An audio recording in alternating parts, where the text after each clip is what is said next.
Welcome back, everyone. It's Charlie. This will be my Daredevil Born Again Season 2 trailer from New York Comic Con. There's a whole bunch of brand new footage, Easter eggs, characters coming back, like first look at Jessica Jones, live on screen, coming back. Mike Coulter was also at New York Comic Con. He doesn't appear during the trailer, but he was talking about coming back during Daredevil Born Again Season 2, so it does sound like he's also back. So we're getting a lot of Defenders coming back, in addition to the Punisher from Season 1, who will return at some point during Season 2 as well. A lot of you also asking about Foggy Nelson. Is he coming back during Season 2? Is he secretly alive? Well, as you could see, he was taking pictures with all the other Defenders characters, so he will be back during Season 2, but also in a twisty kind of way. At the panel, they also talked about how this crosses over and meets up with the timeline of Spider-Man Brand New Day. So part of the idea is that Daredevil Born Again Season 2 takes place right before the events of Spider-Man Brand New Day. It kind of sounds like John Bernthal's Punisher is the guy that ties the timeline together between all the shows in the movies next year. So they also made it seem like the Punisher special presentation might be released in May, but also before Spider-Man Brand New Day. Pretty much the only character that didn't get referenced in this new trailer footage or at the panel in a big way was Finn Jones' Iron Fist. So big question mark as to what happens with him, but we actually did find out that they've already renewed the show for Season 3, and they're bringing Elektra back from the Netflix series for Season 3. They're probably going to do something with the Hand, it sounds like, so the Hand is also coming back as an organization, and it also sounds like if Finn Jones' Iron Fist is also coming back, he would also be a Season 3 character to come back, but the whole idea is that this Mayor Kingpin arc that they set up in Season 1 will resolve itself by the end of Season 2. So Season 3 of Daredevil Born Again will be some completely new arc that they set up. As you probably noticed from the potato quality Daredevil Born Again Season 2 trailer here that was posted online, thank you to whoever recorded this. It was actually released online or leaked online by Jessica Jones herself, Kristen Ritter. That is correct. Jessica Jones leaked the Daredevil Born Again Season 2 trailer, doing God's work. Thank you very much. Really, she just reposted a fan's recording, like a fan posted it, then she reposted that post on her Instagram. So she herself didn't originate this actual video. But you can now induct Jessica Jones to the Spoiler Bros. Jessica Jones is a Spoiler Bro. Mark Ruffalo would be proud. She's not at Mark Ruffalo levels yet, like streaming the entirety of Episode 1 just randomly before it actually comes out. That would be Mark Ruffalo peak Spoiler Bros moment. Over-medicated. What we'll do is just start at the beginning of the trailer and work our way through shot by shot, talking about Easter eggs, WTF moments. Obviously, the first footage of Jessica Jones just absolutely wrecking people and making fun of Matt Murdock. It would not be Daredevil if Jessica Jones weren't showing up making fun of him.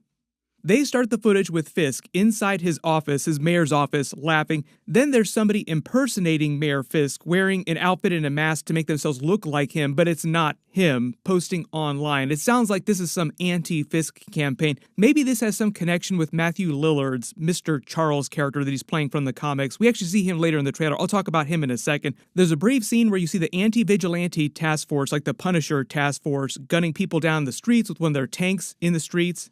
This is actually Matthew Lillard's Mr. Charles character. He is based on the comics, but he only appeared very briefly in the comics. He actually just did an interview about his character, and this is what he said. He's an international power player, an antagonistic force working against Mayor Fisk. So it's not so much that he's teaming up with Daredevil, it's that he hates Mayor Fisk. So it's just like another force that acts in the season that also has a lot of money behind him. Then the head of Marvel TV said, the story is about power of Season 2. When Wilson Fisk takes over New York, not just as a mayor, but as a king in a way, it puts him in a new class of power players on the international stage. Matthew Lillard's character represents that. So he's a bit of the new antagonist on the field, but he's as influential in many ways as Fisk is. So he's meant to be as powerful as Wilson Fisk is internationally. That power negotiation at a very high level of politics and international diplomacy is also fun to watch. He is dealing with Mr. Charles up here and Daredevil down here for different reasons like ground level stuff, Daredevil Born Again. Andy says Wilson Fisk is getting squeezed a little bit, like pincer attack from two different types of forces, like getting attacked by Daredevil and his army that he's putting together, the people on the streets, and then also Mr. Charles' character at like the very high level operating. Matthew Lillard's Mr. Charles character only appeared in the comics once in AAFES number 15 in 2013, but he was part of the Roxxon Corporation. Maybe he'll be part of Roxxon during Daredevil Born Again Season 2, because they do exist in the MCU. We actually just saw them more recently during the Echo series when she stopped at one of their gas stations. They're a natural resource company that are actually led by the Minotaur. The whole idea of the head of their company is basically a Thor character from the comics that actually does have powers. Then this person in the nice clothes with the gloves and the hood putting up the missing Matt Murdock poster might be Heather Glenn, just based on the nice outfit that they're wearing. Based on the way they ended season 1, it seemed like she'd been full Wilson Fisk pilled and had joined his administration and was going to be on his team, at least at the beginning of the season. Looks like there's a brief scene of Daredevil in his normal suit outfit screaming in the streets at night. Maybe he's been in a fight recently, but he's not in one of his suits. He's in his normal clothes. Then they finally show the first footage of Jessica Jones. Everybody went crazy when they actually showed this. So she walks into the church where he's sitting. Notice he's in his regular clothes. He's in a pew. He looks all dejected, like this is right after the moment of him in the street. Maybe he's been in a fight. Things have not gone well, so he's pissed off. But she walks in and, just like Jessica Jones does in their previous crossovers, says something real snarky, making fun of him. The scarf looked better. Nice ears.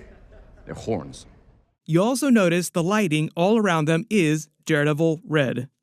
Then there's another totally different scene, different episode with him in his black suit fighting the anti-vigilante task force, the Punisher cops, basically.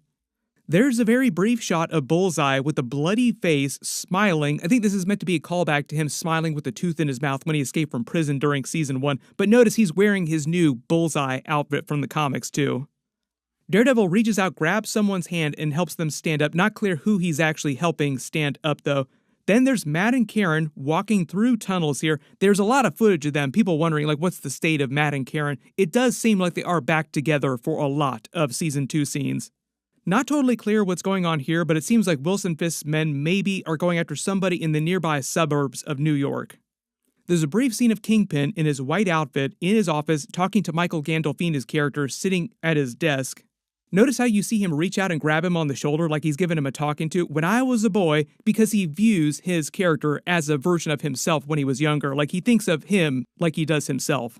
This is part of the reason why he took him under his wing during season 1. So part of the idea is he's meant to be this normal kid who's not that bad, who sort of falls in with Wilson Fisk, and Wilson Fisk, just his overall sinister nature, to make a Spider-Man pun, twists Michael Gandolfini's character more and more evil, driving him to darkness. Then there's a much larger fight scene with Jessica Jones just absolutely wrecking people. She rips the door off its hinges and then bashes some of these anti-vigilante task force people with the actual door itself. It just throws them around like pieces of candy. Kristen Ritter actually said that she gets a couple good fight scenes during the season. This is actually Buck Cashman, Kingpin's second-in-command, very, very evil, sinister-looking person with a sinister look on his face, looking at Michael Gandolfini's character, who opens the trunk of a car, not sure what's in the trunk. This feels like very Pulp Fiction kind of moment. What's inside the briefcase? Is there a body inside that trunk?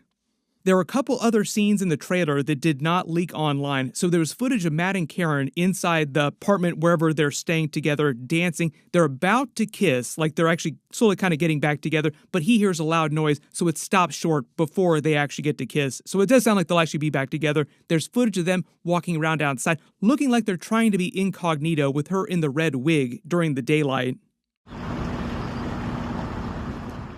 There was another scene of Dex having a milkshake at a diner with whipped cream and a cherry on top, and he winks at someone. He's by himself, though. Not totally clear who's giving him his orders, probably Vanessa in Kingpin, just because Vanessa was behind him during season 1. There was a little bit of footage of Fisk training in boxing. We actually saw some footage of them as they were filming season 2 at Fogwell's gym. Maybe they'll give us that comic book moment where Fisk and Daredevil actually do have a boxing match, so to speak. There was a little bit of footage of Daredevil fighting at Josie's bar in his black suit with the double D's on it. He also talked about that too. Like, he actually said that he hoped that he got paparazzi'd when he found out he was going to be wearing the double D's on the black suit. Like, please, people, take videos and pictures of me, which they did. That was the only footage that actually made it online. If there's more in the next couple of months, of course I'll do videos for it, but because the series isn't coming out till like mid or maybe late March, we probably won't get an official shiny HD version of the trailer till like the very end of this year or early next year, because Wonder Man is coming in January, that series. That's probably when we'll start seeing more Daredevil Born Again Season 2 trailers, because they'll just use those episodes to promote the next big series, which will be Daredevil Born Again. They've currently not said how many seasons of Daredevil Born Again they plan on doing, but I think they would try to continue it at least through season 4 or season 5 if everything goes well, but there might be some other spin-off shows with the Defenders people that are coming back from the Netflix series. Like they might not do Daredevil Born Again Season 5, but they might do Heroes for Hire Season 1 or Jessica Jones Born Again Season 1 or something like that.